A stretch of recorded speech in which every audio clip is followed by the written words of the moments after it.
निबंध की क्लास होगी तो प्रतिदिन आपके लिए क्या होगा, प्रतिदिन आधे घंटे की प्रैक्टिस करेंगे, क्योंकि लिखना बहुत जरूरी है। जो क्लास होगी, जैसे 2 घंटे की क्लास है तो आधा घंटा शुरुआत में क्या होगा, कोई टॉपिक दे दिया जाएगा, उस टॉपिक पर आप लिखिए और शुरुआती जो 5-10 कॉपियां होंगी उसको तो तुरंत यही जांच दिया जाएगा और बाकी जो कॉपियां होंगी वो आप जमा करेंगे, नेक्स्ट डे आपको जांच हो करके मिल जाएगा। तो ये हम प्रतिदिन आपसे, मान लिया हमने 40 क्लास लिया जो भी प्रोग्राम है, तो 40 ऐसे आपसे भी लिखवाएंगे और जब लिखवाने के बाद फिर हम भी आपको लिखवाएंगे।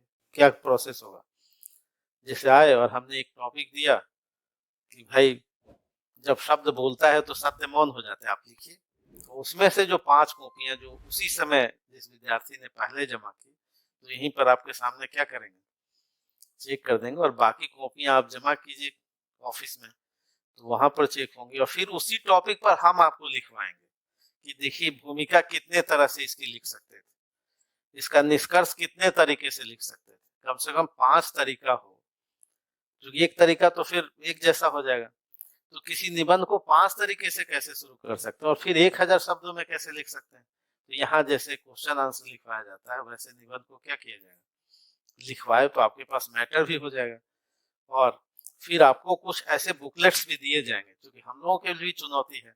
जैसे देखिए निबंध की एक तो किताब हम लोगों ने पहले छपवाई थी, तो निबंध विशेषांक तो ये दिया ही जाएगा और इस तरह से 10 बुकलेट आपको दिए जाएंगे। क्वेश्चन बैंक है जो हम लोग हिंदी में देते रहे, और क्वेश्चन बैंक किसका देंगे, हाँ निबंधों का। तो इसके लिए युद्ध स्तर पर काम हो रहा है कि ये तो ओपन चैलेंज था, ओपन चैलेंज था तो हम लोग ये कहते रहे कि एक शिक्षक को भी क्या होना चाहिए, एक कुशल विद्यार्थी होना चाहिए। तो ये परीक्षा आपके लिए नहीं है, परीक्षा किसके लिए भी है, हम लोगों के लिए भी है। तो ये क्वेश्चन बैंक और ऐसे ऐसे 10 बुकलेट अलग अलग विषयों पर आपको दिए जाएंगे, तो आपके पास मैटर भी होगा और साथ साथ लिखवाया भी जाएगा और प्रतिदिन आधे घंटे का शुरू में क्या होगा, अभ्यास भी होगा, क्योंकि आप हमने लिखवा दी और आपने लिखा ही नहीं तो उसका कोई फायदा नहीं होने वाला है। क्योंकि प्रतिदिन जब आप लिखेंगे तो आप भी क्या हो जाएंगे, भयमुक्त हो जाएंगे। तो ये प्रक्रिया चलती रहेगी। तो कहने का आप जरा आ जाए कि व्यक्तित्व में जो लेखन शैली का हिस्सा है इस पर ज्यादा फोकस, क्योंकि ये तो औसत ज्ञान होता ही है और ये ज्ञान कई बार सुसुप्त होता है, सोया हुआ होता है। आपको लगेगा अच्छा हम तो पहले से ही जान रहे थे लेकिन इसका यूज नहीं कर पाए। आपके तर्कस में तीर होते हैं क्योंकि आपने जीएस के लिए तो पढ़ा ही है, लेकिन उसको यूज कैसे किया जाए, उसका प्रयोग कैसे किया जाए, ये मामला बनता है कि इसको भी हम लोग थोड़ा सीखेंगे अभिव्यक्ति पक्ष के स्तर पर। कि जैसे जब व्याख्या लिखते हैं या कोई जो उत्तर लिखते हैं कि जी भूमिका लिखा है ना, और फिर निष्कर्ष लिखा और फिर विषय वस्तु लिखा है ना, या पॉइंट फॉर्म में लिखा, तो ऐसी बातें निबंध में नहीं चलती, ये सब नहीं लिखना।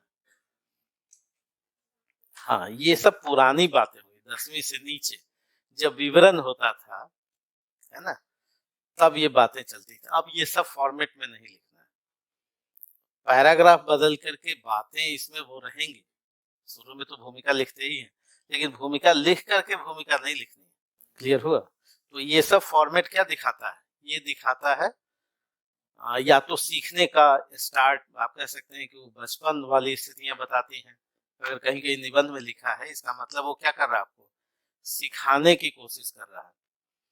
लेकिन एग्जाम में ऐसे नहीं लिखना है ना, एग्जाम में बिल्कुल जैसे फ्लो में होता है, अंडरस्टूड है कि पहले आप भूमिका लिखेंगे और हो सकता है कि भूमिका 2 पैराग्राफ में हो।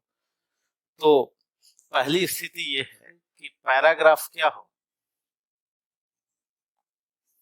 जो पैराग्राफ है वो छोटे छोटे, जो ध्यान रखने वाली बात है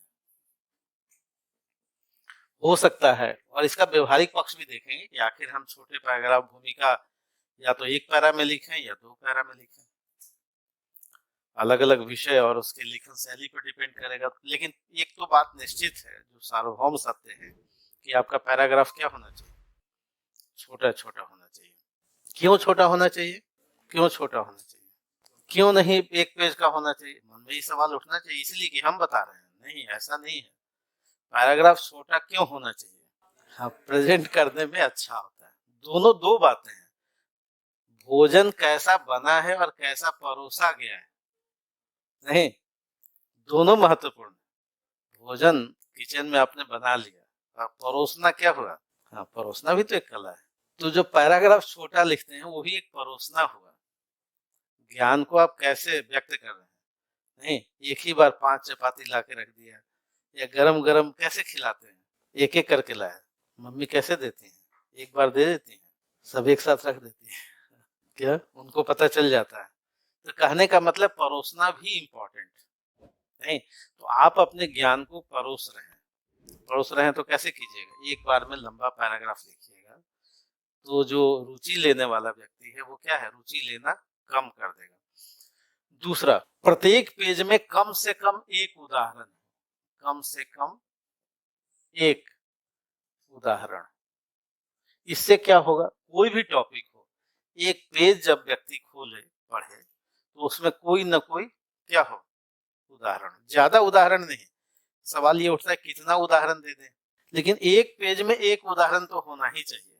अब ये उदाहरण का मतलब क्या? उदाहरण का मतलब कोई कविता, कोई उदाहरण, कोई सूक्ति, कोई दर्शन, कोई किसी थिंकर का विचार,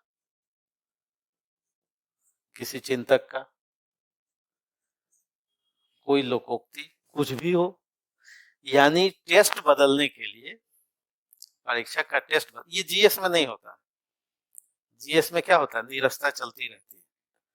तो जीएस का उत्तर अपने पहले लाइन से अलग कहेगा और निबंध का उत्तर पहले लाइन से ये क्या होगा, अलग होगा। जीएस जैसा लिखेंगे तो मार्क्स नहीं आएगा। तो अब आपके ऊपर है कि उस विषय से संबंधित कोई उदाहरण लिखें, कोई हो सकता है, प्रत्येक नहीं, हम एक पेज में कह रहे हैं, कम से कम, है ना। एक पेज में मान लिया आपने लिखा, एक पेज में कम से कम 150 शब्द आपने लिखा और आपने 8 पेज का उत्तर लिखा, तो 8 पेज में कम से कम मिनिमम, हम कह रहे हैं कि मिनिमम टेस्ट के चेंज के लिए परीक्षा कैसे पढ़े आपके